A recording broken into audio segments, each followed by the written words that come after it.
Itinatampok ng listahan ng pinakahinahanap ng FBI ang mga itinuturing na pinakamapang-anib na kriminal sa bansa. May katarungan na kailangan makamit at maaaring ang tulong ng publiko ang susi para makamit ito. Ang mga ahensya ng pagpapatupad ng batas ay nananatiling tapat sa pagprotekta sa mga komunidad at determinadong ipatupad ang kaayusan kahit gaano pa katagal ang kailangan para magawa ito. Ika-20, may mga kriminal na nagtatago sa dilim, hindi nakikita at hindi napapansin.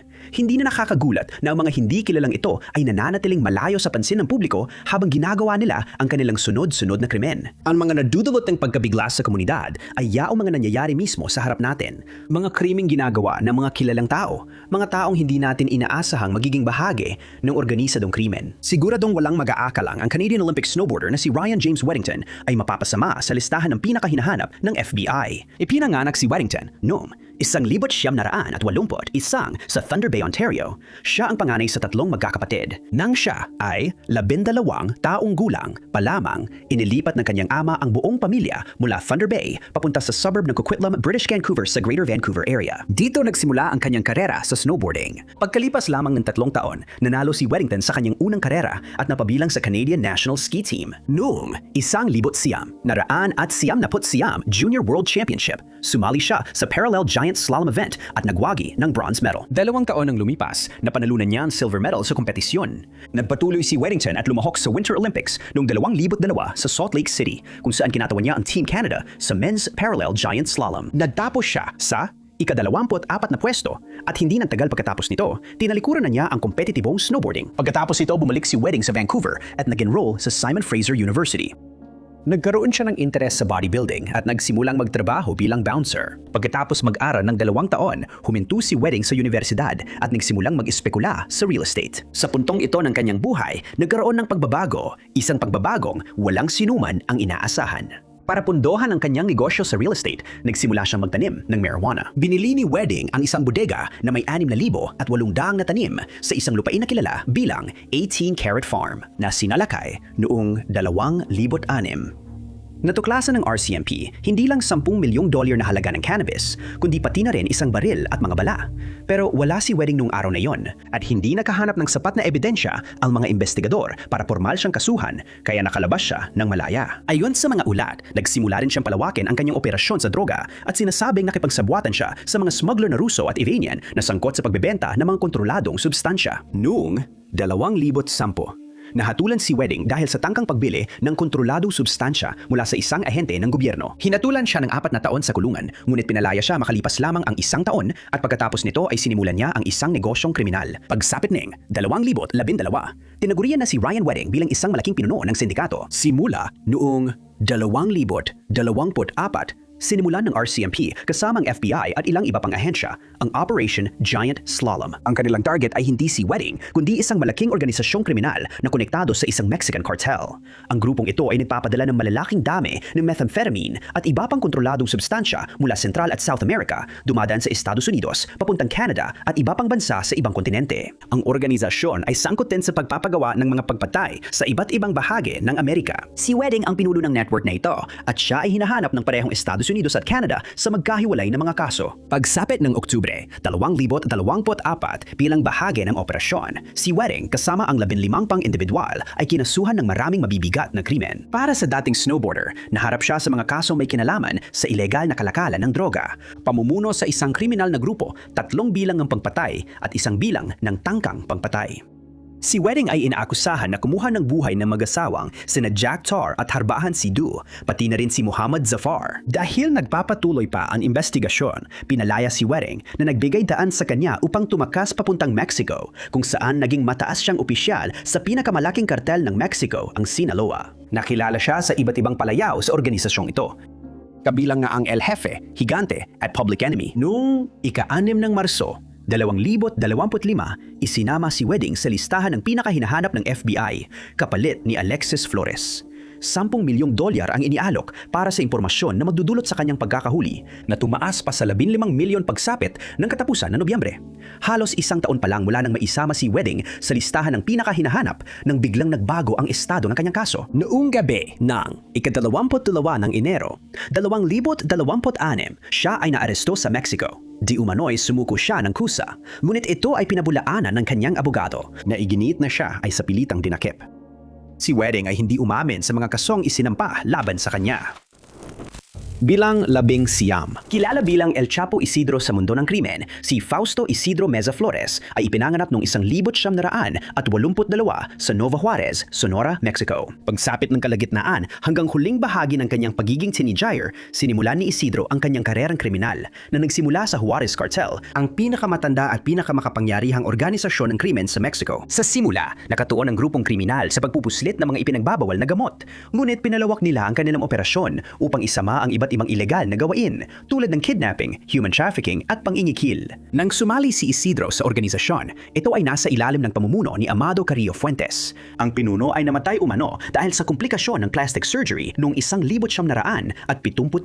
Kaya napilitan ang marami sa mga miyembro na iwan ang organisasyon, kabilang na si Isidro. Hindi nang tagal bago siya nakahanap ng panibagong organisasyon na kanyang sinalihan, ang Beltran Leyva Cartel na pinamumunuan ng magkakapatid na Beltran Leyva. Ang grupong kriminal na ito ang responsable sa pagpupuslit ng mga ipinagbabawal na gamot at malapit na nakipagtulungan sa Sinaloa Cartel bago ang pagkakahiwalay at sumunod na digmaan sa pagitan ng dalawang cartel noong 2008. Ang Beltran Leyva Cartel ay itinutsuring din bilang isa sa pinakamakapangyarihang mga grupo. Dito sa cartel na ito, napatunayang pinakakapaki-pakinabang si Isidro. Inilarawan siya bilang isang bihasang hitman na may tapang, lakas ng loob at tusong kakayahan. Noong Disyembre ng 2009, namatay ang leader na si Arturo Beltran Leyva matapos ang isang raid ng militar ng Mexico. Ulay, maraming miyembro ng kartel ang tumiwalag sa grupo at bumuo ng isang independenteng organisasyon kasama si Edgar Valdez Villarreal. Ang grupong kriminal na iyon ay nakilala bilang La Barbea. Sa pagkakataong ito, nanatiling tapat si Isidro sa magkakapatid at kalaunan ay bumuo ng alyansa kay Vincent Fuentes. Pagsapit ng 2010, patuloy pa ring naglalaban-laban ang iba't ibang cartel para sa teritoryo, kung saan ang Sinaloa Cartel at ang Beltran Leyva Cartel ang nakakaranas ng pinakamatinding karahasan. Noong Hulyo ng taong iyon, isang malaking labanan ang sumiklab na nagresulta sa pagkamatay ng ilang miyembro mula sa parehong organisasyon sa bayan ng Tubatama, Sonora. Nangyari ang insidente sa isang lugar na kilalang-kilala sa pagpupuslit ng droga at tao. Ayon sa ulat, sina Isidro at ang kanyang kasamahan na si Arnaldo del Cid Buena ang siyang naglunsad ng biglaang pag-atake laban sa mga tauhan ng grupo ng Sinaloa. 11 sasakyan na may tama ng bala ang natagpuan sa lugar. Ilan dito ay may X na guhit sa mga bintana na sinasabing simbolo ng mga sindikato ng pupupuslit upang maiba ang mga sasakyan ng kalaban sa sarili nilang mga sasakyan. Si Isidro ay bumuo rin ng sariling niyang grupo na tinawag niyang Los Mazatlecos at inilagay ang base nila sa Guasave, Los Mochis, Mazatlan at Nayarit. Ang kanyang kriminal na kartel ang responsable sa pagpupuslit ng iba't ibang uri ng ipinagbabawal na gamot, kabilang ang methamphetamine, cannabis at mga derivatibo ng morphine. Habang pinamumunuan pa rin ang kartel na ito, si Isidro ay nananatiling isa sa mga pangunahing leader ng Beltran Leyva Cartel. Nagsilbi siyang kanang kamay ni Hector Beltran Leyva na namuno kasama ang kanyang kamag-anak. Noon, ika-28 ng Abril, 2010, muntik nang matapos ang pamumuno ni Isidro nang makasalubong niya ang mga otoridad ng Mexico sa kabundukan ng Choy. Ngunit ang operasyon ay nauwi sa matinding kapahamakan kung saan may mga sundalo at miyembro ng kartel na nagtamo na nakamamatay na sugat. Matapos nito, nakatakas si Isidro. Sa mga sumunod na taon, ilang individual na konektado kay Isidro ang naaresto at nahatulan. Ngunit si El Chapo Isidro ay nananatiling hindi pa nahuhuli. Noon, ika-4 ng Pebrero, 2025, isinama siya sa listahan ng 10 pinakapinaghahanap ng FBI. Ang United States Department of Narcotics Rewards Program ay nag-aalok ng hanggang $5 milyong para sa impormasyon na magdudulot sa pagkakaaresto ng kriminal na ito. Itinuturing siyang armado at mapanganib, pati na rin maaring tumakas sa ibang bansa at inilalarawan siya bilang isang 42 taong gulang na lalaki na may maitim na kayumangging buhok at kayumangging mga mata. Siya ay may taas na 5 talampakan at 6 na pulgada at may bigat na humigit kumulang 160 libra. Isa siyang mamamayan ng Mexico at pinaniniwalaang naninirahan sa Mexico. Numero 18. Ang umano'y leader ng gang mula Venezuela, si Giovanni Vicente Mascara Serrano, ay ipinanganak sa baryo ng San Vicente sa Maracaibo. Siya, kasama si Johan Jose Romero, umano'y nadatag ng Tren de Aragua na kinikilala bilang pinakamakapangyarihang lokal na kriminal na grupo at nag-iisang gang mula Venezuela. Matagumpay na naipalaganap ng organisadong grupong kriminal ang kanilang kapangyarihan sa ibang bansa. Lumago ito mula sa isang karaniwang gang sa loob ng kulungan tungo sa isang transnasyonal na banta na may malawak na saklaw ng operasyon. Ang gang ay umano'y pinamumunuan ni Hector Rustenforth Guerrero Flores o Nino Guerrero, gaya ng tawag sa kanya. Si Hector, isa sa mga nagtatag, ang bumuo ng grupo sa kulungang Tocoron na kontrolado ng gang. Ang pangunahing tungkulin ni Serrano sa grupong ito ay pangasiwaan ang network ng kalakalan ng droga at ang mga pagpatay na konektado sa Tren de Aragua sa buong Central America, Estados Unidos at Colombia. Ang Tren de Aragua ay isang FTO na naglabunsad ng kampanya ng terror ayon sa US Department of Treasury sa buong kanlurang hemispero. Ang grupo ay sangkot sa kalakalan ng droga, pagpupuslit ng tao, human trafficking at paniniki. Agsasamantala sa mga kababayan at bata at money laundering, pati na rin ang iba pang mga kriminal na gawain. Bagamat hindi siya mismo ang gumagawa ng mga krimeng ito, si Serrano ang responsibale sa pagtiyak na nagaganap ang mga ito kaya siya ang utak sa likod ng mga illegal na pag-atake. Si Serrano ay nahaharap sa mga kasong sabuatan sa international na pamamahagi, pagbibigay ng materyal na suporta sa isang banyagang FTO conspiracy at pagbibibay at pagkatangkang magbigay ng materyal na suporta sa isang FTO. Tulad ni Flores at Romero, si Serrano ay isang taong pinaghahanap sa Colombia at Estados Unidos at naging ganon mula Hulyo ng 2024. Ngunit hindi hanggang Hunyo 2025 nang opisyal siyang idadag sa listahan ng 10 pinakapinaghahanap ng FBI dahil sa mga kasong may kinalaman sa droga. Sa simula, nag-alok ang ahensya ng gantimpalang $3 milyong para sa impormasyon na magdudulot sa kanyang pagkakaaresto, na ngayon ay itinaas na sa 5 milyon. Ang pinaghahanap na takas na ito ay gumagamit ng iba't ibang alias at ipinanganak noong ika-22 ng Pebrero, 1988. Siya ay Venezuelan at may itim na buhok at kayumangging mga mata. Numero 17, noon gabi ng ika-21 ng Mayo, 2023, ang Stars Bar and Grill ay naging lugar ng isang nakakakilabot na krimen. Isang pagpatay na nag-iwan ng 2 empleyado na patay at isa na malubhang na sugatan. Noong gabing iyon, isang lalaki mula sa Washington na si Samuel Ramirez Jr. ang pumasok sa establishmento na may dalang baril. Ang nagsimula bilang isang karaniwang pagbisita sa bar ay nauwi sa biglaang komprontasyon. Ayon sa mga ulat, napansin ng isang customer na may dalang baril si Ramirez at nagpapakita ng hindi kanais-nais na pag-uugali. Agad na ipinaalam ng customer sa mga empleyado ng bar sina Katie Dunk at Jessica Hone. Hinarap nilang dalawa si Ramirez tungkol sa baril at sa kanyang pag-uugali at lalo pang lumala ang sitwasyon mula noon. Sa paradahan, nauwi sa pisikal na alitan ang komprontasyon kay Ramirez na umano'y umatake sa isa sa mga babae. Isang pang-customer na may baril din ay nagtangkang makialam at pinatumba si Ramirez sa lupa. Matapos ang ilang minutong paglalaban sa lupa, sinabi niya natapos na siyang makipaglaban at pinalaya siya ng customer. Ngunit pagkatapos noon, inilabas ni Ramirez ang kanyang baril at nagpaputok sa lahat ng mga tao sa paligid niya. Nasawi sina Katie at Jessica matapos silang tamaan ng maraming putok na direkta sa kanila.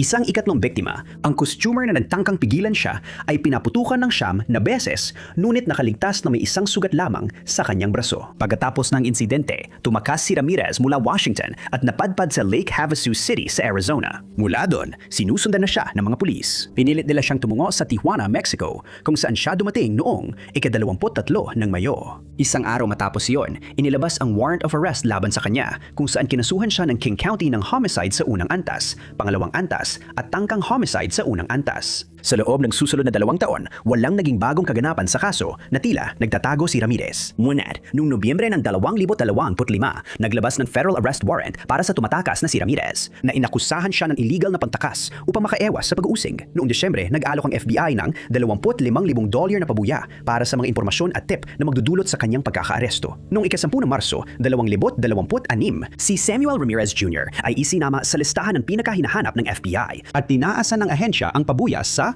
$1 milyong.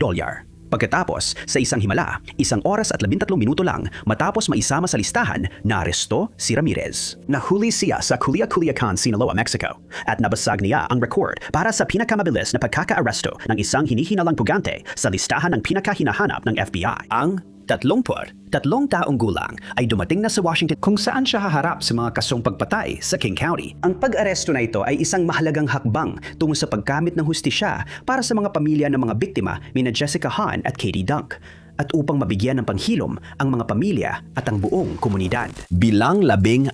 Ang Tren de Aragua, ang pinakamakapangyarihang lokal na organisasyong kriminal sa Venezuela, ay matagumpay na pinalawak ang saklaw nito sa Colombia, Peru at Chile nitong mga nakaraang taon. Binago ng grupo ang lokal na mundo ng krimen at nakakuha ng malaking pansin mula sa mga otoridad sa iba't ibang bansa. Gayunpaman, ang organisadong grupong kriminal ay hindi kumikilos ng mag-isa. May mga hindi opisyal na miyembro na nagbibigay sa kanila ng kinakailangang impormasyon operasyon upang mapanatili ang kanilang illegal na gawain at patuloy na umunlad ang grupo. Sa pamamagitan ng pinainting na pagsisikap na pabansakin ng Tren de Aragua, natuklasan ng mga otoridad ang maraming individual na sumusuporta sa mga kriminal na gawain. At kahit hindi sila tinuturing na mga miyembro, tinutulungan nila ang mga tumatakas sa batas. Ilang individual ang naragdag ang kanilang mga pangalan sa listahan ng mga suspect at nakatutok ang mga otoridad sa paghahanap sa kanila at pagpapatigil sa mga ilegal na operasyon. Isa sa mga individual na ito ay si Annabelle Alexander Canelon Aguirre. Isang 49 na taong gulang na lalaki na inaakusahan bilang pinuno ng ATM jackpotting scheme na konektado sa Tren de Aragua. Ang ATM jackpotting ay isang seryoso at sopistikadong cyber-physical na krimen na layuning samantalahin ang mga kahinaan sa pisikal at software ng mga ATM. Ang krimeng ito ay nagreresulta sa paglalabas ng mas maraming pera ng ATM na nagbibigay daan sa mga kriminal na nakawin ang cash reserves ng makina na hindi konektado sa balanse ng account ng biktima. Ang mga magnanakaw na hindi natutuklasan ay posibleng makalakad palayo dala ang lahat ng pera na hawak ng makina sa oras na iyon. Si Aguirre umano ang responsabale sa pagpapatupad ng plano ito sa pandaigdigang antas. Nagpadala siya ng mga tauhan sa Estados Unidos upang magnakaw ng milyon-milyong dolyar mula sa iba't ibang institusyong pinansyal. Ang pirang nakuha mula sa aktibidad na ito ay ibinibigay naman sa gang ng Venezuela na itinalagang Foreign Terrorist Organization, FTO. Ayon sa FBI, sina Aguirre at ang iba pa ay nagsagawa ng jackpotting scheme simula Enero 2024 sa pamamagitan ng pag-install ng malware sa mga makina upang mag-trigger ng hindi autorisadong pag-withdraw ng pera. Ang pera ay ipinapadala sa isang komplikadong money laundering network at agad na nakakarating sa mga tagapundo ng gang. Ayon sa mga ulat, si Aguirre ay tinaguriang Prometheus o ang inhinyero. Isang federal na warrant of arrest ang inilabas para sa takas na ito noong Disyembre ng 2025. Idinagdag siya sa listahan ng 10 pinakapinaghahanapang pugante ng FBI noong ika-12 ng Marso ngayong taon na may mga kasong pamumuno sa isang internasyonal na sabwatan upang nakawan ang Estados Unidos ng milyon-milyon sa pamamagitan ng ATM jackpotting. At unang naglabas ng babala ang FBI noong Pebrero kaugnay ng pagdami ng mga ganitong iskandalo na may higit sa 700 insidente na naitala noong 2025 lamang na may pagkawala ng mahigit 20 milyong dolyar. Si Aguirre ay isa lamang sa 93 miyembro taga-suporta at leader ng Tren de Aragua na kinasuhan ng kagawaran ng katarungan, partikular na may kaugnayan sa ATM jackpotting. Itinuturing na armado at mapanganib ang suspect sa ATM scam at nag-aalok ang FBI ng $1 milyong na gantimpala para sa anumang impormasyon na magdudulot sa kanyang pagkakaaresto. Si Aguirre ay inilarawan bilang isang lalaking ipinanganak sa Venezuela na may taas na 5 talampakan at 5 pulgada at may bigat na humigit kumulang 170 libra. Meron siyang itim at abong buhok at anumang impormasyon ay dapat direktang iparating sa FBI. Bilang 15, si Armen Moyne, isang mamamayang Suweko, ay ipinanganak noong Hunyo ng 1971.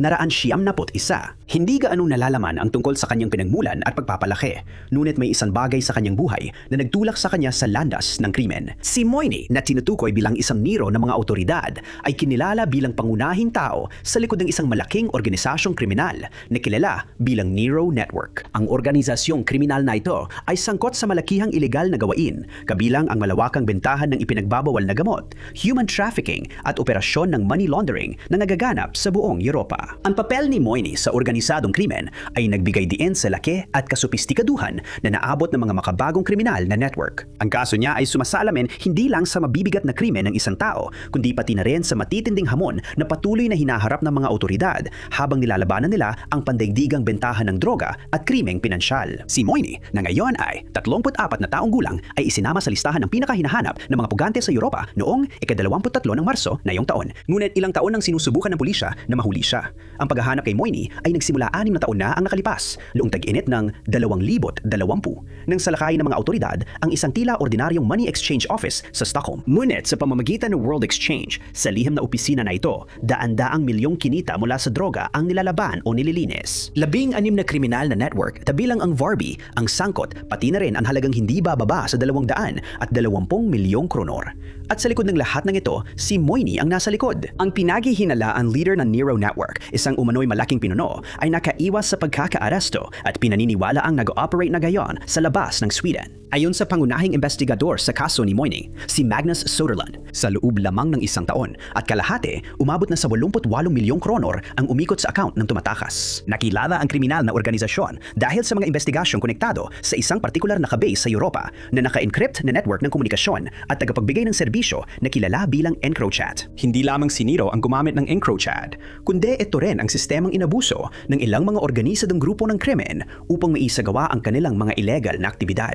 Tinatawag itong LinkedIn ng mga organisadong kriminal at nagbigay ito sa mga kriminal ng mga binagong Android phone na may secure messaging, VoIP at meron pang opsyong agarang pagbura ng laman. Noong 2020 sa pamamagitan ng Operation Emma, nagawang pasukin at buwagin ng mga internasyonal na autoridad ang network. Matapos makuha ang milyon-milyong mensahe, mahigit 6,500 katao ang naaresto. Nasamsam ng mga autoridad ang 900 milyong euro na cash, mga ipinagbabawal na gamot at mga armas. Sa pamamagitan ng mga mensaheng ito, natukoy si Moini bilang Nero na sinasabing siya ang pinuno at tagapang-ugnay na namahala sa mga transaksyon ng ipinagbabawal na gamot at tinitiyak ang daloy ng pera na sangkot. Sinasabing ang kanyang kriminal na organisasyon ay kumuha ng mga ipinagbabawal na gamot mula sa Netherlands. Ang wanted na puganteng ito ay nahaharap sa mga kaso ng ilegal na kalakalan ng ipinagbabawal na gamot at mga substansyang psikotropiko, ilegal na kalakalan ng mga armas, bala at pampasabog, at paglalaban ng perang galing sa krimen. Si Moini, na kilala bilang Nero, ay konektado sa iba't ibang bansa at may matibay na ugnayan sa Espanya at Dubai.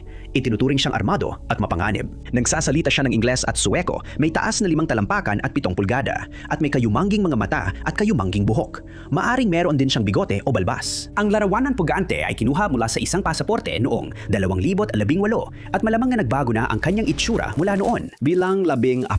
Alexander Kuksov, ang nakababatang kapatid ni Simeon Kuksov, na kamakailan lang ay binawi ang kanyang pagkamamamayan sa Malta matapos siyang mahatulan dahil sa pagkakasangkot sa isang internasyonal na operasyon ng paglalaban ng pera, ay idinagdag na sa listahan ng Most Wanted. Si Alexander, isang lalaking Ruso, ay isinama sa listahan ng Most Wanted ng National Crime Agency ng UK noong ika-16 ng Pebrero ngayong taon para sa parehong krimen na ginawa ng kanyang nakatatandang kapatid. Malakihang money laundering para sa isang kriminal na sindikato. Ang 23 taong gulang na ito ay sinasabing may hawak na Maltese Golden Passport, isang pagkamamamayan na binibili ng mga mayayamang dayuhan mula sa labas ng EU. Ang ganitong pasaporte ay nagbibigay daan sa may hawak nito na manirahan, magtrabaho at malayang maglakbay sa lahat ng miyembrong estado ng EU. Noong 2025, nagpa siya ang European Court of Justice na ang pagbebenta ng pagkamamamayan sa ganitong paraan ay labag sa batas. Ngunit si Alexander ay may pribilehiyo pa rin siyang makapasok sa hanggang 27 bansa.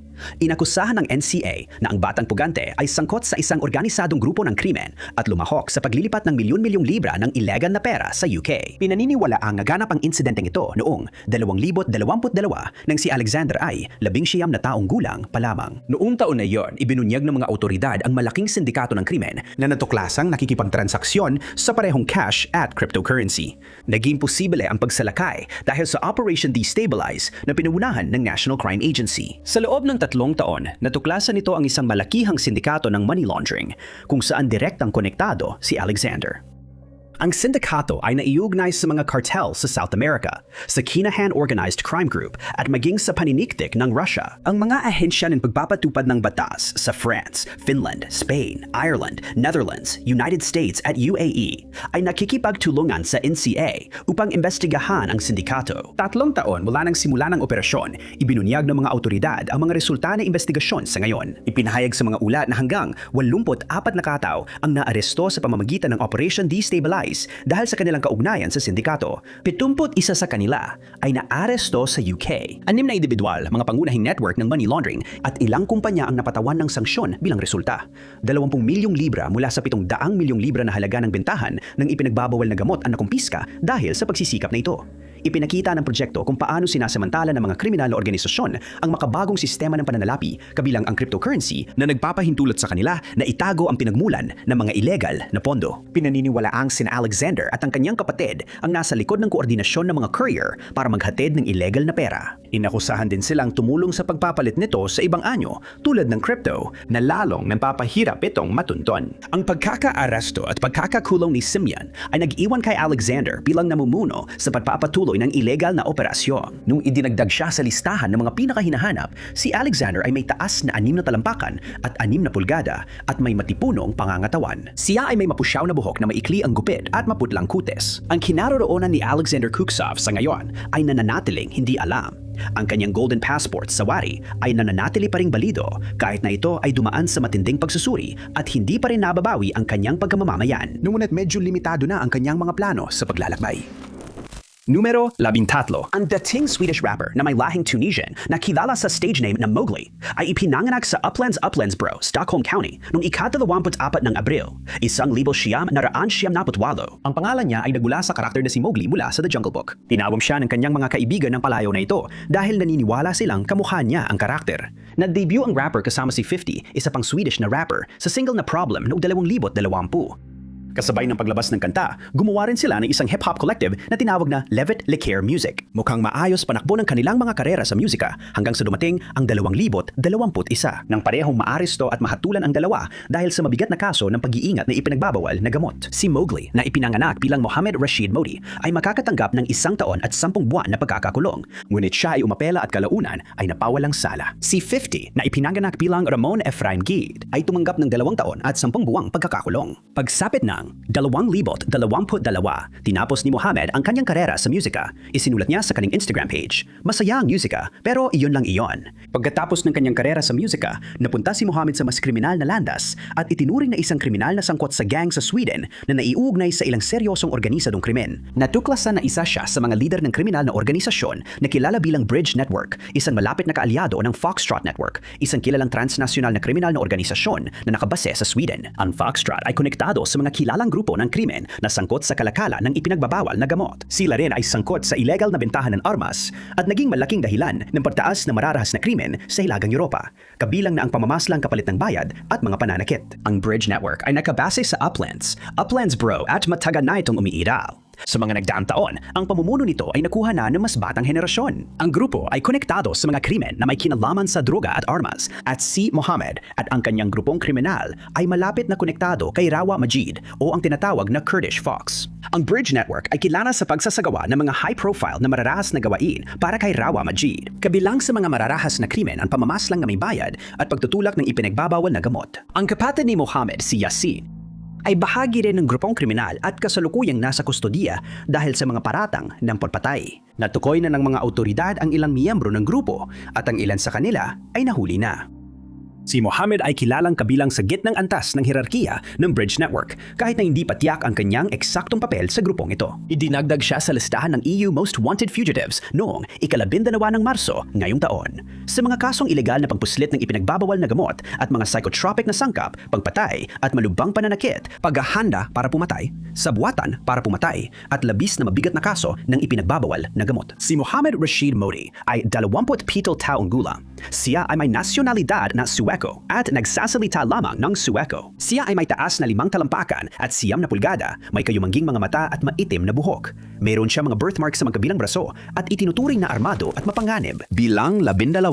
Si Richard James Schuller ay isang Amerikanong lalaki na mas kilala ng karamihan bilang Richard Hart. Maaring pamilyar ang pangalan sa mga gumagamit ng cryptocurrency. Si Schuller ang kontrobersyal na tagapagtatag ng HEX, isang cryptocurrency na nakabase sa Ethereum. Ipinopromote nito ang sarili bilang isang high-yield CD at pinapayagan ang mga gumagamit na kumita sa pamamagitan ng pag-stake ng kanilang mga token at hindi nagbibigay ng gantimpala sa mga miner o validator. Ang crypto na ginawa ni Schuller ay nangako magbibigay ng malalaking gantimpala sa staking, ngunit naharap din ito sa matinding pagsusuri dahil sa mga panlilinlang na inuugnay dito. Ayon sa SEC, si Schuller ang responsable sa paggamit ng HEX upang mag-alok ng hindi rehistradong securities at paggawa ng panlilinlang na nagdulot ng matinding pagbagsak sa halaga ng currency sa merkado. Sa loob lamang ng isang linggo, bumagsak ng 30% ang halaga ng token sa 0030. Noong Disyembre 2024, naglabas ang Interpol ng Red Notice sa ngalan ng Finland para hanapin ang tagapagtatag ng HEX na nagpasimula ng mga proseso ng extradition. Noong ika-9 ng Pebrero 2026, idaragdag si Schuller sa listahan ng pinakahinahanap ng mga pugante sa Europa at nakalista bilang hinahanap ng Finland. Nahaharap siya sa mga kasong pandaraya, kabilang na ang mga nakakaapekto sa pinansyal na interes ng European communities. Bukod dito, iniiwasan din ni Schuller ang pagbabayad ng buwis at nabigong sundin ang itinaktang tungkulin kaugnay ng pagbubuwis na bigong magsumite ng business tax return sa loob ng ilang taon at hindi rin niya nakumpleto ang impormasyon tungkol sa kanyang kita sa pre-filled na personal tax forms. Ang kabuang halaga ng buwis na kanyang iniiwasan ay umaabot sa daan-daang milyong euro. Ayon sa O Daily Planet Daily, simula noon, kinumpiska na ng pulisya ng Finland ang mga mamahaling rilo mula sa tagapagtatag ng HEX na nagkakahalaga ng halos $3 milyong. Ayon sa ulat, ginastos umano ng pugante ang mahigit $12 milyong na kinita mula sa HEX sa mga mamahaling gamit, kabilang ang mga rilo, mga sports car at isang 5 karat na sing-sing na diamante. Mula noon, nakita siya sa mga video na ipinagyayabang ang mga Louis Vuitton na maleta na may laman na 12-12 ng relo na ayon sa kanya ay nagkakahalaga ng hanggang €9 milyong. Hindi lang pandaraya at pag-iwas sa buwis ang ginawa ni Schuler, kundi hinahanap din siya dahil umano sa pananakit ng isang binatilyo. Ayon sa mga ulat, hinablot ni Schuler ang biktima sa buhok at ilang beses itong pinagsusuntok. Noong huling bahagi ng Desyembre 2024, nag-post siya ng misteryosong mensahe sa X na tila nagpapayiwatig na siya ay hinahanap na nagsasabing, buong buhay ko akong naghanda para sa hinaharap. Inaasahan ito, nililikha ito. Hindi pa ako naging ganito, kasigurado sa aking kaligtasan at sabik ako para sa hinaharap. Dagdag pa niya, masarap sa pakiramdam na hinahanap ka. Walang makakapigil sa isang ideyang sumapit na ang panahon nito. Si Richard James Schuler ay maaring gumamit ng alias na Richard Hart. Amerikano ang kanyang nasyonalidad at nagsasalita siya ng Ingles. Siya ay 46 na taong gulang na ngayon at nahaharap sa mga kaso sa Finland at Estados Unidos. Bilang 11 noong Agosto ng 2014, si Vu Kevin Hyun na 31 taong gulang, ang kanyang 28 taong gulang na kapatid na si Viet at isang pangatlong hindi pinangalan ng individual ay dinukot sa Philadelphia, Pennsylvania. Sa likod ng maskaran, nagtatago ng pagkakakilanlan ay si Trong Duc Lu na kilala ng 3 lalaki. Ayon sa ulat, may utang sila sa kanya na $300,000, isang utang para sa hindi tinukoy na mga ipinagbabawal na gamot. Sinasabing dinukot ni Lu ang mga lalaki at isinailalim sila sa malupit na kalagayan. Si Kevin at Viet ay dinala sa Ilog Schuylkill kung saan sila ay nagtamo ng mga sugat na ikinamatay nila, pinabigat gamit ang semento at itinapon sa ilog. Ang ikatlong lalaki ay nakaligtas sa pag-atake at nakatakas. Dahil sa kidnapping at homicide, si Liu ay pinaglabasan ng federal na warrant of arrest noong 2011 at ang ika-539 na nadagdag sa listahan ng 10 pinakapinaghahanap na pugante ng FBI noong 2026 na may mga kasong sabwatan para sa pagdukot at 3 bilang ng kidnapping. Inakusahan din siya ng iba pang mabibigat na krimen, kabilang ang paglalakbay sa iba't ibang estado para suportahan ang organisadong gawaing kriminal. Sabwatan para manggolekta at magpautang gamit ang mapangikil na paraan. Panggongolekta ng pautang gamit ang mapangikil na paraan, sabwatan sa pamamahagi ng cannabis at pagtulong at pag-udyok. Pinaniniwalaang konektado siya sa BTK Street Gang na kilala rin bilang Canal Boys. Si Lu ay ipinanganak sa Vietnam at lumipat sa Estados Unidos noong siya ay teenager pa lamang. Malakas ang koneksyon niya sa New York City kung saan minsan siyang nanirahan sa Queens. Ang espesyal na ahente na namumuno sa FBI sa Philadelphia, si Wayne A. Jacobs, ay nagmungkahi na matibay ang paninindigan ng ahensya na mapanagot si Liu sa batas. Sinabi niya na ang ahensya at ang mga katuwang nito ay magpapatuloy na gamitin ang lahat na mapagkukunan upang mahanap at madakip siya. Kahit gaano katagal o saan man siya magtangkang magtago, patuloy siyang hahabulin ng FBI hanggang siya ay madakip at mahatulan. Si Liu ay marunong magsalita ng Vietnamese at Ingles. Marami siyang tattoo sa kanyang katawan, kabilang ang isang dragon sa gitna ng kanyang likod at ang mga salitang Asian Pride na malaki ang pagkakasulat sa itaas nito. Meron siyang hindi matukoy na tattoo sa kaliwang bahagi ng kanyang dibdib at parehong braso niya sa itaas ay puno ng tattoo. Ang kanyang mga braso ay may disenyo ng dragon, kuko at tigre. Ayon sa wanted poster tungkol sa kanya, ipinanganak siya noong ika-1 ng Oktubre, 1980, kaya siya ay 45 taong gulang. Siya ay may taas na 5 talampakan at 7 pulgada at may bigat na 140 na libra. May itim siyang buhok at kayumangging mga mata at siya ay may nasyonalidad na Vietnamese. Ang ahensya ay nag-aalok ng $1 milyong na pabuya para sa impormasyon na madudulot sa kanyang pagkakaaresto. Hinihiling ng FBI na ang sinumang may impormasyon tungkol sa alinman sa mga puganteng nasa listahang ito ay makipag-ugnayan sa kanilang lokal na opisina ng FBI o sa pinakamalapit na embahada o konsulado ng Amerika. Sinumang may impormasyon ay maaring tumawag sa FBI sa 1800 call FBI o 1800-2255-324. Maaari ring magsumite ng anonymous na tip online sa tips.fbi.gov. Numero 10. Si Daniela Niculiak ay hindi yung tipo ng tao na umalis nang hindi nagsasabi kung saan siya pupunta. Kaya nang hindi siya makontak ng pamilya at mga kaibigan niya, alam nilang may mali. Sa kabila ng malawakang paghahanap, hindi pa rin natatagpuan ang 62 taong gulang na babae. Huling nakita si Daniela noong Marso 12, 2026. Nang umagang yon, umalis siya sa kanilang bahay sa lugar ng St. Patrick's Square sa Thunder Bay na tila maglalakad lang. Nang hindi siya nakauwi, nagsimulang mag-alala ang kanyang pamilya at iniulat siyang nawawala sa parehong araw na siya ay nawala. Sa una, inisip na maaring binisita ni Daniela ang kanyang ina na nakatira sa blokeng 600 ng Lakeshore Drive. Maikli lang sana ang biyahe kung magmamaneho, pero mahaba-haba ang lakarin. Sinuyod ng pulisya ang CCTV footage mula sa mga kamera sa mga rutang maaring dinaanan ni Daniela at natagpuan ang mga larawan niya sa Algoma Street bandang alas 9:30 ng umaga noong araw na siya ay nawala. Mahalagang pahiwatig ang footage sa investigasyon, ngunit nag-iwan din ito ng mga tanong na hindi nasagot para sa mga investigador. Nakita si Daniela naglalakad mag-isa ng mabilis. Mukhang may tiyak siyang pupuntahan. Ang lokasyon ay 3.5 kilometro mula sa kanyang bahay. Bagamat hindi pa nalalaman kung gaano katagal bago niya narating ang lugar na yon. Ang pagkakita sa kanya ay nagpatunay na siya ay umalis na naglalakad. Bagamat sa ngayon ay hindi pa masasabi kung hindi siya sinundo ng sasakyan pagkatapos ng puntong iyon. Kinumpirma rin ng footage kung ano ang suot ni Daniela noong siya ay nawala. Ayon sa pulisya, malawakang paghahanap ang isinagawa mula sa dating Lakehead Psychiatric Hospital hanggang Centennial Park. Gumamit ang mga naghanap ng mga drone, mga unit ng asong pulis at mga snow machine. Pati na rin ang helicopter ng OPP Emergency Response Team. Sabi ng pulis, madali sanang masuyod ang lugar mula sa himpapawid, pero mahirap maghanap ng tao kung nasa mga panumpong sila. Inilarawan si Daniela bilang taong mahilig lang manatili sa bahay at hindi kilala sa paglalakad ng malayo. Wala siyang madalas na nilalakaran kaya mahirap matukoy kung saan siya maaari nagpunta. Iniwan niya lahat ng kanyang personal na gamit nang umalis siya ng bahay, kabilang na ang kanyang telepono, pera at susi ng kotse. Ang pagkawala niya ay talagang hindi niya ugali. Malapit siya sa kanyang pamilya, kabilang ang kanyang ina, asawa, mga anak at mga apo. Hindi nagtagal bago siya nawala, nagpunta siya sa isang skiing trip kasama ang kanyang mga apo na babae. Mayroon siyang kondisyon sa kalusugan na nangangailangan ng regular na gamot at wala siya nito noong siya ay nawala.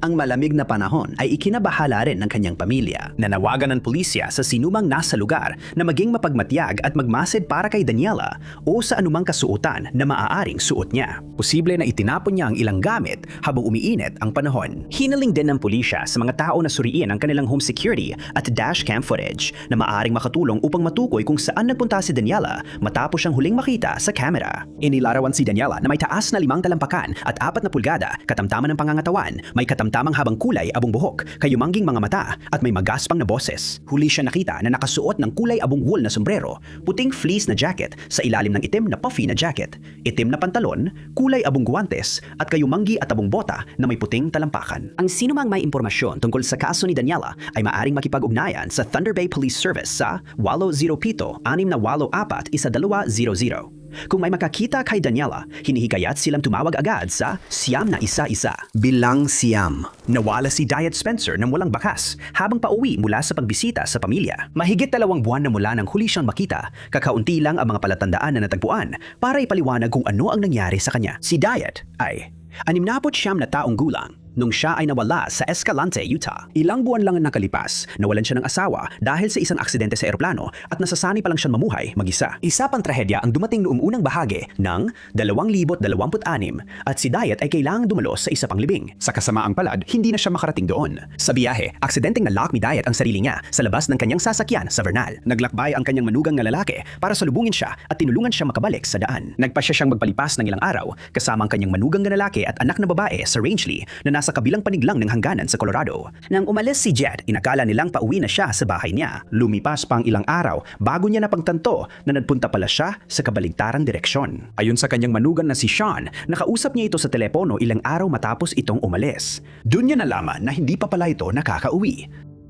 Naubos ang baterya ng telepono ni Diet 15 minuto lang matapos ang tawag. Iniulat na nawawala si Diet. At noong ika-30 ng Enero, isang silver alert at isang pambansang paghahanap ang isinagawa. Hindi magamit ng pulisya ang kanyang telepono para matunton ang kanyang mga galaw matapos ang huling tawag, pero natunton nila ang kanyang mga bayad gamit ang card habang nagbabayad siya ng gasolina at mga grocery. Ang huling kumpirmadong pagkakita sa kanya ay noong ika-26 ng Enero nang siya ay nasa Walmart sa Price area ng Utah. Naglabas ang pulisya ng mga larawan mula sa CCTV ng tindahan na nagpapakitang namimili si Diet man isa. Ang huling beses na ginamit ang kanyang card para bumili ng gasolina ay sa Grand Junction area ng Colorado. Ibig sabihin, para makarating sa Price, malamang na nagsimula siya sa rutang pabalik ng Escalante bago lumihis pa Hilaga imbes na magpatuloy sa highway.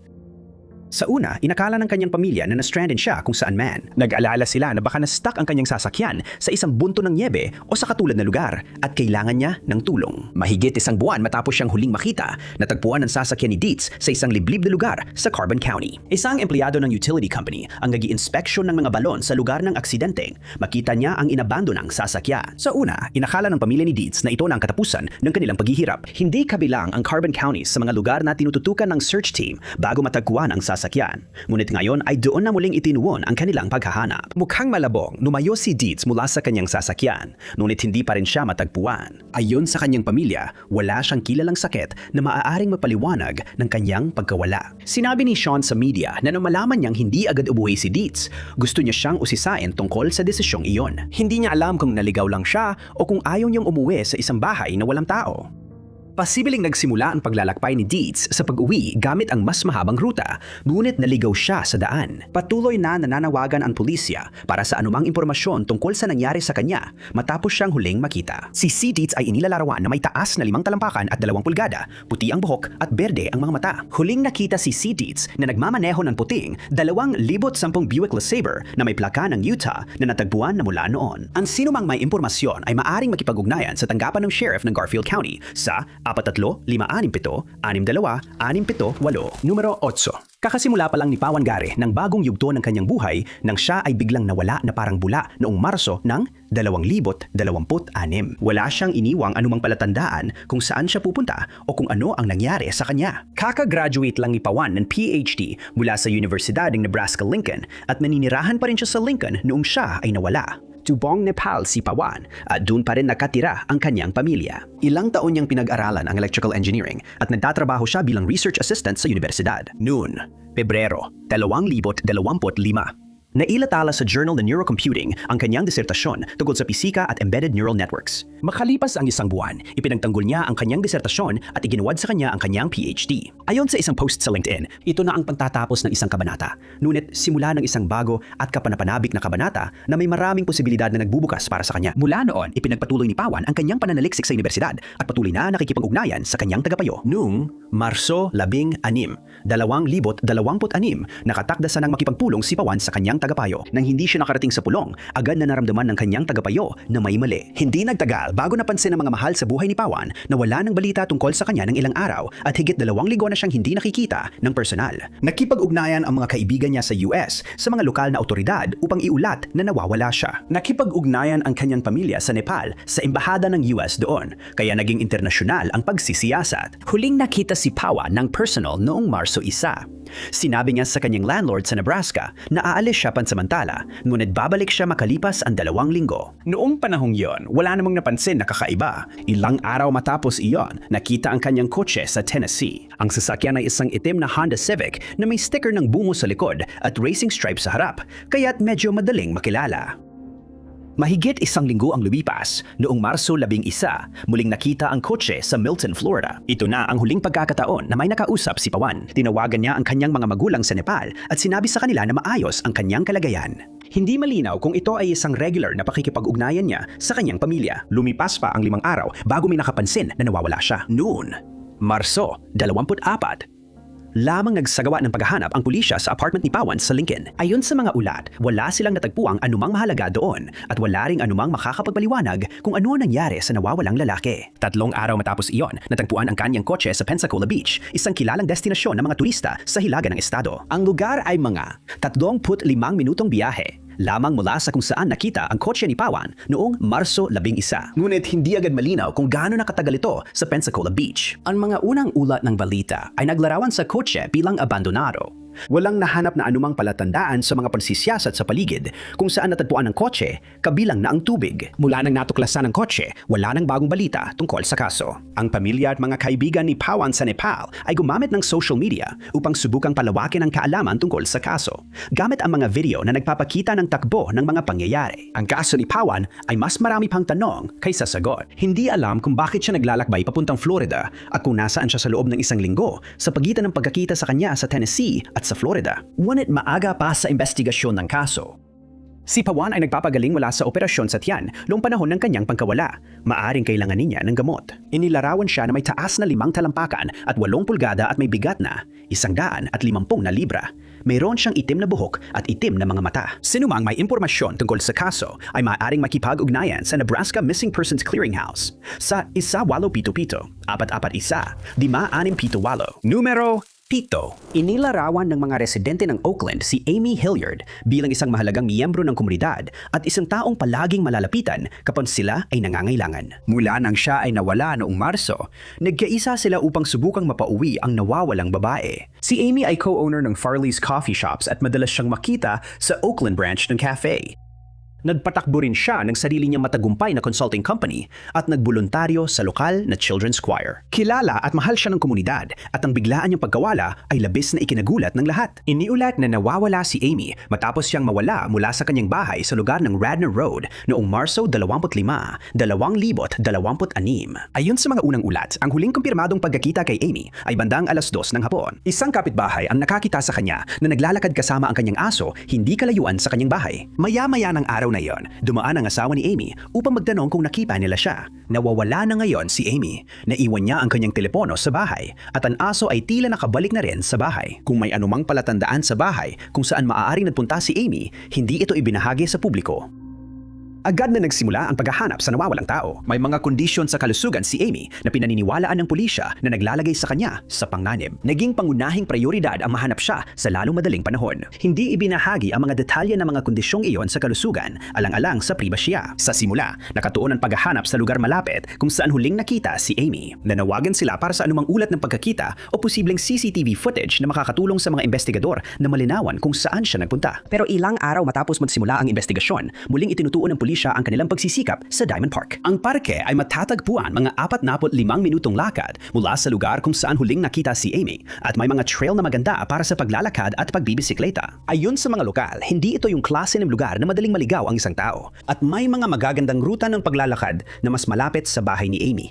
Pero hindi rin naman kakaibang destinasyon para sa kanya ang Diamond Park. Ayon sa mga ulat noon, nahanap ng pulisya ang CCTV footage malapit sa park na tila nagpapakitang naroon si Amy bandang 4:30 ng hapon. Pero sa mga sumunod na balita tungkol sa kaso ng nawawalang tao, hindi na binigyang diin ang pagkakakita sa kanya at hindi inilabas sa publiko ang footage. Ang paghahanap ay inilipat kalaunan mula sa bahay ni Amy papunta sa Skyline Gate na mahigit 5 milya ang layo mula sa kanyang bahay. Sa pinakabagong update tungkol sa kaso, nagsimula ng magsuri ang mga volunteer ng CCTV footage mula sa mga istasyon ng Bay Area Rapid Transport sa pag-asang baka nakita siya roon. Ang kaso ng nawawalang tao ay nakakuha ng malawakang suporta mula sa komunidad, kabilang ang 200 volunteer na nagbahay-bahay upang magtanong tungkol sa mga posibleng nakakita o anumang camera footage na maaaring magbigay ng mga pahiwatig. Nagkaroon din ng mga vigil at sinabi ng pamilya na ang pagtutulungan ay nagsisilbing lakas para sa kanila. Si Amy ay inilalarawan na may taas na 5 talampakan at 4 na pulgada, may timbang na 120 pounds, may kulay gintong buhok at hazel ang mga mata. Huli siyang nakita na nakasuot ng maikling manggas na kamiseta,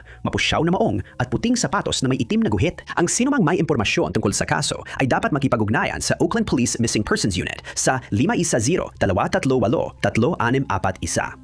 Ang mga mahal sa buhay ni Amy ay nag-set up din ng tip line na maaring tawagan sa 510-541-48-57. Numero 6. Si Ryan Rudd ay huling nakita nagsasaya sa isang gabing paglabas kasama ang mga kaibigan. Inabot ng 2 linggo bago siya na-i-report na nawawala at wala nang bakas niya ang natagpuan mula noon. Si Ryan ay isang Lance Corporal sa Royal Yorkshire Regiment ng British Army. Noong panahon ng kanyang pagkawala, nakabase siya sa Catterick Garrison sa North Yorkshire, mga 1 oras na biyahe mula sa bayan ng Selby. Noong kalagitnaan ng Pebrero, karamihan sa unit ni Ryan ay ipinadala para sa isang training exercise. Pero kabilang siya sa naiwang grupo. Ibig sabihin ay naiwan si Ryan sa garrison. Sa gabi ng Pebrero 14, nagpasya si Ryan at ang 2 niyang kaibigan na magpalipas ng gabi sa Selby para ipagdiwang ang araw ng mga puso. Sa ngayon, kakaunti pa lang ang detalye tungkol sa gabing yon na inilabas. Pero alam na huling nakita si Ryan sa New Inn Pub. Doon, nakita siya sa CCTV sa mga larawan na inilabas na ng pulisya sa publiko.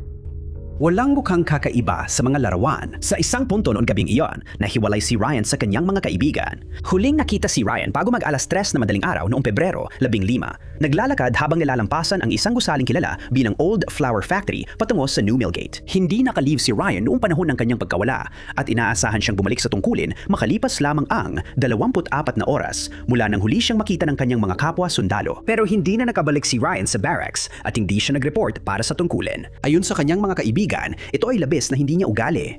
Walang dahilan para maniwalang kusa siyang aalis nang walang pahintulot, pero sa hindi malamang dahilan, inabot ng 2 linggo bago may nagtaas ng alarma. Noon, Marso 1, isang nakatataas na miyembro ng militar ang nag-ulat sa pulisya tungkol sa pagkawala ni Ryan. Agad na nagsimula ang paghahanap sa nawawalang sundalo habang ang pulisya ay naglabas ng agarang panawagan para sa impormasyon. Ang mga unang pagsisikap sa paghahanap ay kinabibilangan ng bahay-bahay na pagtatanong sa Selby, pati na rin ang pagsusuri ng CCTV footage mula sa gabi ng kanyang pagkawala. Sa ngayon, hindi pa matukoy ng pulisya kung saan nagtungo si Ryan matapos niyang lampasan ang lumang pabrika ng bulaklak. Wala ring pampublikong tala ng mga galaw niya noong gabi ng kanyang pagkawala bago ang huling pagkakita sa kanya o impormasyon tungkol sa kalagayan ni Ryan nang huli siyang makita. Gumamit ng mga drone ang paunang paghahanap para maabot ang mga mahihirap puntahan na lugar. Ang lumang pabrika ng bulaklak ay nasa tapat ng Ilog Ouse. May pader na naghihiwalay sa kalsada at sa ilog kaya malabong aksidenteng napunta si Ryan sa tubig dito. Pero naglalakad siya papunta sa direksyon ng tulay na magdadala sana sa kanya pabalik sa New Millgate. Sa isang update mahigit 1 buwan matapos mawala si Ryan, kinumpirma ng pulisya na isinasaalang-alang nila ang posibilidad na napunta siya sa tubig. Ang pagkawala niya ay isang kaso na mas marami pang tanong kaysa sagot. Pero habang tumutugon ang mga tao sa panawagan para sa impormasyon, posible na mas marami pang piraso ng puzzle ang mabuo. Iniimbestigahan din ng militar ang paunang pagkaantala sa pag-uulat na nawawala si Ryan. 28 taong gulang si Ryan nung siya ay nawala. Inilarawan siya bilang may taas na 5 talampakan at 8 pulgada, payat ang pangangatawan at may kayumangging buhok. Huling nakita si Ryan na nakasuot ng itim na t-shirt, asul na jacket na may hood at itim na pantalon. Ang sinumang may impormasyon tungkol sa kaso ni Ryan ay dapat makipag-ugnayan sa pulisya sa 101. Banggitin ang reference number na 122-600-37725. Anumang nakakita sa nawawalang lalaki o may impormasyon kung nasaan si Ryan na yon ay maaaring i-report sa Siyam. Numero 5. 3 buwan na ang lumipas mula nang mawala ng walang bakas ang mansasakang taga New Zealand na si Kevin Belling. Sabi ng pulisya, may malalaking pag-aalala tungkol sa kanyang kalikasan, ngunit kakaunti lang ang impormasyong meron tungkol sa kanyang kaso. Si Kevin ay 62 taong gulang nung siya ay nawala at nagtatrabaho bilang isang dairy farmer. May-ari siya ng maraming ari-arian sa timog at kanlurang dulo ng New Zealand. Isa sa mga ito ay ang Motorimo, isang bahagi ng lupang sakahan na hindi kalayuan sa isang pangunahing lungsod. Dito huling nakita si Kevin noong 9 ng Enero 2026. Lumipas ang ilang araw na walang narinig mula kay Kevin ang kanyang mga kaibigan o pamilya. Hindi ito karaniwan para sa kanya, kaya alam nilang may mali. Noong Enero 18, iniulat sa pulisya na nawawala si Kevin at nagsimula na ang investigasyon tungkol sa kanyang pagkawala. Nagsimimala ang malawakang paghahanap sa mga ari-arian ni Kevin, kabilang nga sa Caesar Road sa Kapuka. Dahil huling nakita si Kevin sa kanyang motorimo na sakahan, dito agad nagtuon ng pansin ang mga naghahanap. Nagsagawa ng investigasyon ang pulisya upang makakuha ng karagdagang impormasyon at nilibot ng mga search and rescue team ang lupa sa pamamagitan ng paglalakad. Gumamit din ng mga drone sa pag-asang matunton mula sa himpapawid ang nawawalang magsasaka, ngunit wala pa ring bakas ni Kevin na nakita. Isang linggo matapos magsimula ang investigasyon, nanawagan ng pulisya sa publiko para sa anumang impormasyon. Nag-aalala sila para sa kalingtasan ni Kevin. Hiniling sa mga taga-roon na maghanap sa mga kamalig at iba pang gusali para sa nawawalang lalaki o anumang palatandaan na maaring doon siya pansamantalang namalagi. Kahit walang natagpuang bakas ni Kevin, nanatiling nakatuon ang paghahanap sa lugar ng Motorimo. Noong huling bahagi ng Pebrero, inihayag ng pulisya na nagsasagawa sila ng paghahanap sa mga pondang imbakan ng dumi sa nasabing ari-arian. Ito ay mga pundang ginagamit para pag-imbakan ng duming mayaman sa sustansa mula sa mga dairy farm upang maiwasan ang kontaminasyon ng mga daluyan ng tubig. Mula nang ianunsyo iyon, wala nang bagong balita tungkol sa kaso. Ayon sa pulisya, may ilang posibleng sightings na naiulat sa publiko. Sa kasamaang palad ng imbestigahan, napag-alaman na hindi pala iyon ang nawawalang lalaki. Si Kevin ay nakalista pa rin bilang nawawalang tao sa website ng pulisa ng New Zealand. Bukod sa mga effluent pond, may ilan pang ibang mga daluyan ng tubig sa lokal na lugar. Karamihan ng lugar sa paligid kung saan nawala si Kevin ay mga sakahan, kaya kakaiba ito kumpara sa ibang mga kaso ng nawawalang tao. Malamang na hindi siya nahuli ng kamera sa mga araw matapos siyang mawala. At maliban na lang kung may ibang tao sa kanyang lupain, malamang na hindi rin siya mapapansin ng sinumang dumadaan. Sa kabila nito, posible pa rin na may isang tao na may alam tungkol sa kaso nang hindi niya namamalayan. Lalo na kung sakaling nakaalis si Kevin mula sa lupain ng Motorimo. Sino mang may impormasyon tungkol sa kaso ay maaaring makipag-ugnayan sa pulisya ng New Zealand sa 105 o online sa pamamagitan ng website ng 105 gamit ang reference number na 26011/6-Siam-64. Maaari ring ipasa ang impormasyon ng hindi nagpapakilala sa mga autoridad sa pamamagitan ng Crime Stoppers sa 0800-555-111. Numero 4. Kinabukasan matapos ang isang snowstorm, isang residente ng Marquette, Michigan ang pumunta sa pulisya upang isauli ang isang teleponong natagpuan nilang iniwan sa isang daanan. Bandang huli na ng araw lamang nalaman ng kahit sino na ang tao nakaiwan ng telepono ay nawawala na pala. Si Trenton Massey ay isang 21 taong gulang na estudyante sa North Michigan University. Ayon sa kanyang pamilya, siya ay napakabait at laging handang tumulong sa iba. Ginugol niya ang gabi ng Pebrero 21 kasama ang mga kaibigan sa isang bar sa Marquette na matatagpuan sa baybayin ng Lake Superior. Gaya na nakasanayan ni Trenton, nagpadala siya ng mga selfie sa kanyang ina na nagpapakitang nag-e-enjoy siya sa bar. Ibinahagi ng kanyang ina ang mga larawan at mensahe kung saan pinaalalahanan niya si Trenton na mag-ingat at alagaan ang sarili. Pinaniniwalaang umalis si Trenton sa bar ng madaling araw, kinabukasan na magsara ang establishmento. Nagpasya siyang maglakad pa uwi sa kanyang tinutuluyan mag-isa. Ang mga taglamig sa bahaging ito ng Michigan ay maaring mading malupit at ang gabi ng pagkawala ni Trenton ay lalo pang mabagsik. Nagsimula ang isang snowstorm kaya naging mahirap matuntun ang daan kahit para sa isang taong hindi nakainom ng alak.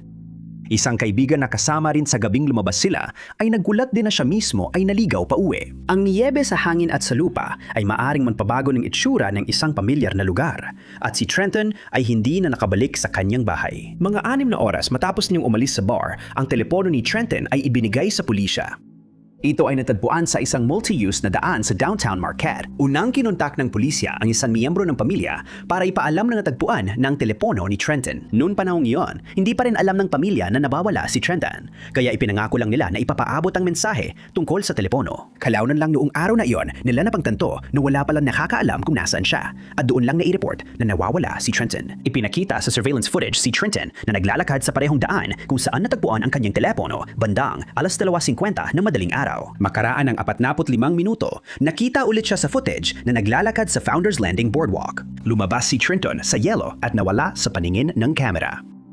Ayon sa mga autoridad, mukhang litong-lito o nahihirapan maglakad si Trenton sa footage pero hindi matukoy kung dahil ito sa hypothermia o epekto ng alak. Ayon sa kanyang pamilya, nakasuot siya ng coat pero hindi pa rin sapat ang kanyang suot para sa lagay ng panahon at makikita sa footage na may niyebe sa kanyang damit. Ang paunang paghahanap sa nawawalang estudyante ay nakatuon sa lugar ng Founders Landing Boardwalk. Dinala ang mga espesyalistang pangkat sa paghahanap upang harapin ang matinding panahon at mahirap na lupain. Kasama sa paghahanap ang mga sonar unit, scuba diver, aso at drone. Sa kasamaang palad, walang bagong impormasyon ang lumabas mula sa mga pagsisikap. Itinigil ang opisyal na paghahanap matapos lamang ang ilang araw. Ayon sa pulisya, nasuyod na nila ang lahat ng lugar na posible nilang mapuntahan. Ang panahon ang nagpadagdag ng hirap sa paghahanap. Patuloy na naipon ang nyebe sa ilang bahagi ng lugar ng paghahanap. Sa isang pagkakataon, inakala ng mga pulis na nakakita sila ng butas sa yelo. Ngunit agad nilang napagtanto na may mga bagong butas na nabubuo at muling natatakpan ng yelo sa lahat ng oras. Imposibleng makita kung saan maaring nahulog si Trenton sa tubig. Nagpatuloy ang mga voluntaryo sa paghahanap sa nawawalang lalaki. Nagpaalaala ang pulisya na ang sinumang sasali sa paghahanap ay dapat mag-ingat sa pagpasok sa pribadong ari-arian at huwag pumunta sa yelo. Huling nakita si Trenton na suot ang isang olive green at itim na coat at maitim na pantalon.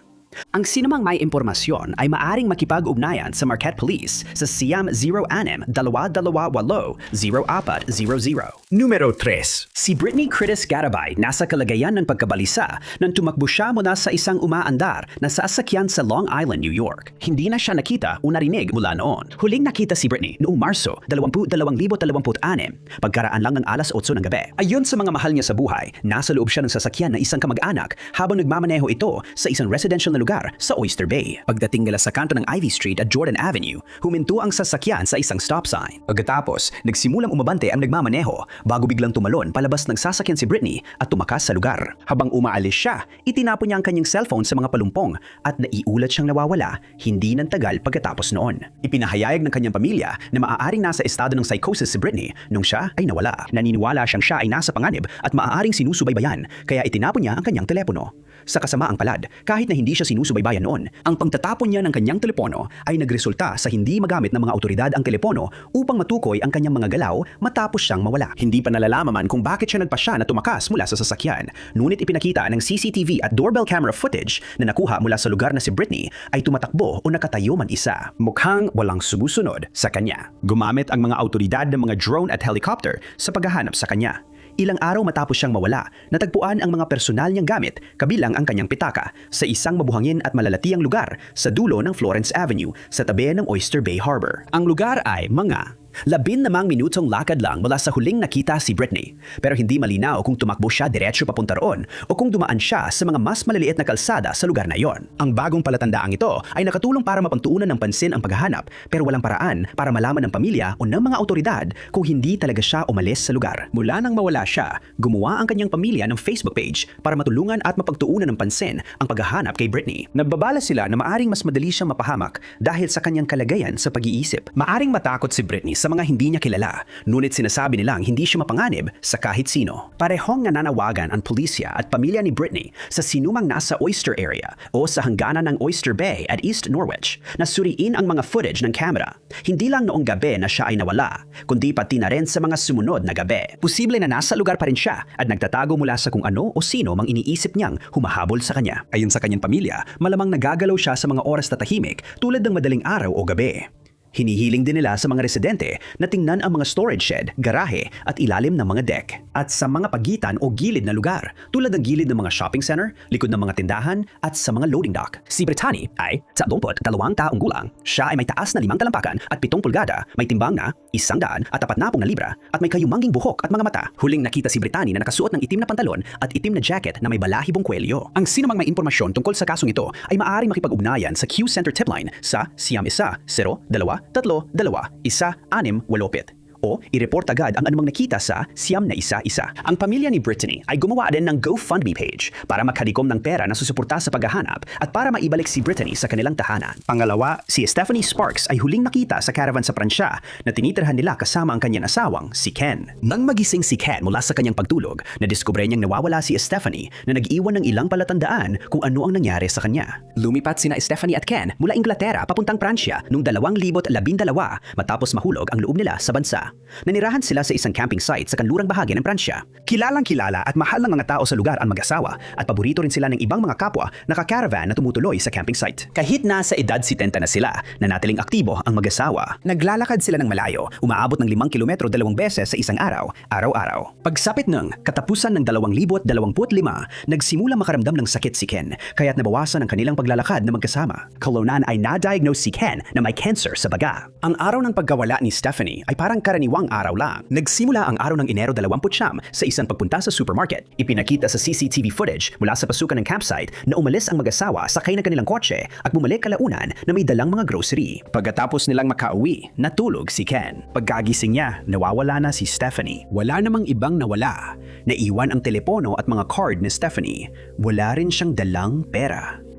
Sa una, inakala nilang baka naglakad-lakad lang mag-isa si Stephanie. Walang CCTV footage na nakakuha sa kanya na umaalis sa campsite, pero may isang daan sa likod ng lugar na hindi sakop ng mga kamera.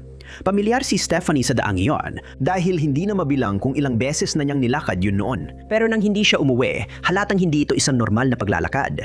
Agad na inalerto ang pulisya tungkol sa kanyang pagkawala at nagsimula ang paghahanap sa nawawalang babae. Naglakad ang mga search party sa mga posibleng daan na dinaanan ni Stephanie matapos umalis sa karavan. Sinubukan ng pulisya na gumamit ng K9 unit upang makatulong sa pagtukoy ng ruta, ngunit hindi nakuha ng mga aso ang malinaw na amoy. Napakatagal nang nanatili ni Stephanie sa lugar, kaya imposibleng matukoy ng mga aso ang isang tiyak na daan. Gumamit din sila ng mga drone, pati na rin ng mga dive team na nagsiyasat sa mga daluyan ng tubig sa lugar. Una, inisip ng pamilya ni Stephanie na baka nadula siya sa daan, ngunit habang naglalakad sila at walang natagpuang bakas niya, lalo lamang lumalim ang misteryo. Hindi ito lugar kung saan basta-basta ka madudulas at mahuhulog sa gilid ng daan. At malabong naligaw o nalito si Stephanie maliban na lang kung nagkaroon siya ng medical na emergency. Sinuri ng pulisa ang posibilidad na nagpaplano si Stephanie na tumakas. Ayon sa kanyang pamilya, hindi gawain ni Stephanie ang bigla na lang mawala, pero malaki ang stress na nararanasan niya noong mga panahong nawala siya. May mga anak at apo siya, pero ang natitirang pamilya niya ay nasa England. Mag-isa lang siya sa France kasama ang kanyang may sakit na asawa. Pero walang natagpuang ebidensya ang pulisya na nagtago ng pera si Stephanie o napaplanong iwanan si Ken. May posibilidad pa rin na ito ay isang biglaang desisyon, pero ang tanging ebidensya lang dito ay ang kawalan ng ibang ebidensya. Walang natagpuang anumang palatandaan sa kabila ng malawakang paghahanap sa lugar. Hindi pa rin natatagpuan si Stephanie o alinman sa mga damit na suot niya nung oras na yon. Inilarawan siya bilang may payat na pangangatawan at suot niya noon ang isang mapusyaw na asul na jacket, maitim na pantalon at itim o kulay abong bota nang siya ay mawala. Sino mang may impormasyon ay maaaring makipag-ugnayan sa lokal na pulisya sa 3-3-5-5-5-5-5-0-0-3-6. Numero 1. Si Anatoly Shevchenko ay isa sa libo-libong mga refugee na naglakbay mula Ukraine papuntang Canada matapos ang pananakop ng Russia noong 2022. Iniwan niya ang kanyang mga magulang at kapatid na lalaki at man isa siyang napunta sa Canada. Ibig sabihin nang bigla siya nawala noong Enero ng 2026, nagkaroon ng pagkaantala bago may nakapansin na nawawala siya. Huling nakita si Anatoly noong Enero 22 habang umalis sa isang ospital sa Winnipeg. Nakatira siya sa lugar mula nang dumating siya sa Canada noong 2022 at naglakbay siya mag-isa, iniwan ang kanyang pinakamalapit na pamilya sa Ukraine. Ang pinakamalapit niyang kamag-anak ay isang tiyahin na lumipat na sa California, pero dahil sa kanyang katayuan, hindi siya makabiyahe papuntang US para dalawin siya. Malugod siyang tinanggap ng malaking komunidad ng mga Ukranyano sa Winnipeg nang dumating siya at nagkaroon siya ng mga kaibigan sa kanyang bagong tahanan, kabilang na ang ilan na nakatira rin sa parehong gusali ng apartment. Sa una, mukhang maayos naman ang lahat. Excited siya sa pagsisimula ng kanyang bagong buhay at nagsusumikap siyang pabutihin ang kanyang Ingles. May trabaho siya sa Motor Coach Industries Limited at patuloy siyang nakikipag-ugnayan sa mga kaibigan at pamilya. Pero mga isang taon bago siya mawala, napansin ng kanyang mga kaibigan na may pagbabago sa kanyang ugali. Ayon kay Sergei Zadorozhnak na nakatira malapit, unti-unti siyang naging maelap at parang may nangyari sa kanya. Napansin din ng ibang miyembro ng komunidad ng Ukraine na madalas mahirap para sa mga refugee na mag-adjust sa buhay sa Canada, lalo na dahil sa hadlang sa wika. Hindi alam kung bakit sinimula ni Anatoly ang pagbabagong ito. Sa simula, hindi napansin ng kanyang pamilya na may mali. Patuloy pa rin siyang tumatawag sa kanyang tiyahin at sabik pa rin siyang bumisita sa kanya sa hinaharap. Ayon sa kanyang tiyahin, sinusubukan niyang pagandahin ang kanyang buhay at naghahanap siya ng mga kurso para magawa iyon. Ngunit bigla na lang tumigil ang mga tawag sa telepono nang walang paliwanag. Pagkatapos ilang sandali bago siya nawala ng trabaho si Anatoly dahil sa tanggalan sa kanilang pinagtatrabahuhan. Nung umaga ng Enero 22, tumawag ng ambulansya si Anatoly matapos siyang magkaroon ng panic attack. Dinana siya sa ospital ng Victoria bago mag 10:30 ng umaga at makalipas lang ang isang oras, pinalabas siya ng hindi nakipag-usap kanino man. Huling nakita si Anatoly na umalis sa ospital na iyon. Sa una, walang nakapansin na nawawala si Anatoly. Alam ng kanyang may-ari ng inuupahan na dinala siya sa ospital at nang hindi siya bumalik, inakala niyang nananatili pa si Anatoly doon. Nang tumawag ang kanyang pamilya at nagtanong tungkol sa kanya, sinabihan silang nasa ospital siya. Pero noong unang bahagi ng Marso, may dumating na liham mula sa ospital at doon lang nalaman ng kanyang mga mahal sa buhay na hindi pala siya nananatili doon. Nang malaman nila ito, agad nilang sinimulan ang paghahanap sa kanya. Ang kanyang telepono ay nanatiling aktibo hanggang 2:30 ng hapon nung araw ng kanyang pagkawala. Nagkaisa ang komunidad sa Winnipeg upang mag-organisa ng mga paghahanap para sa kanya. At isang paghahanap ang inorganisa noong Biyernes Santo na nilahukan ng humigit kumulang 100 tao na hinati sa mga grupo para sa masinop at detalyadong paghahanap sa St. Vital Park na malapit sa ospital at sa bahay ni Anatoly. Iniwan ni Anatoly ang kanyang mga dokumento kabilang ang kanyang pasaporte na natagpuan sa kanyang apartment. Nawala siya sa pinakamalamig na gabi ng taon kung saan umabot sa negatibong 30 Celsius ang temperatura. Pero dahil sa hangin, parang negatibong 43 Celsius ang naramdaman. Kung hindi siya nakahanap ng masisilungan kahit saan, napakahirap para sa kanya na makaligtas, lalo na't hindi pa nakabihis si Anatoly para sa ganoong lamig. Pero sa kabila nito, hindi pa rin nawawala ng pag-asa ang mga kaibigan niya na mahanap siya. Inilarawan si Anatoly bilang mabait, 6 na talampakan at 1 pulgada ang taas. Payat ang pangangatawan, may kayumanging buhok at kayumanging mga mata. Ang sinumang may impormasyon tungkol sa kasong ito ay maaaring makipag-ugnayan sa Missing Person Unit ng Winnipeg Police Service sa 204 986 6,250. Maraming salamat sa panonood mga kaibigan. Kung nagustuhan mo ang video na ito, siguraduhin pindutin ang like button. Huwag mo rin kalimutang mag-subscribe at i-click ang notification bell para lagi kang updated sa lahat ng aming mga susunod na uploads. Ako nga pala si Ty Knots at magkikita tayo muli sa susunod.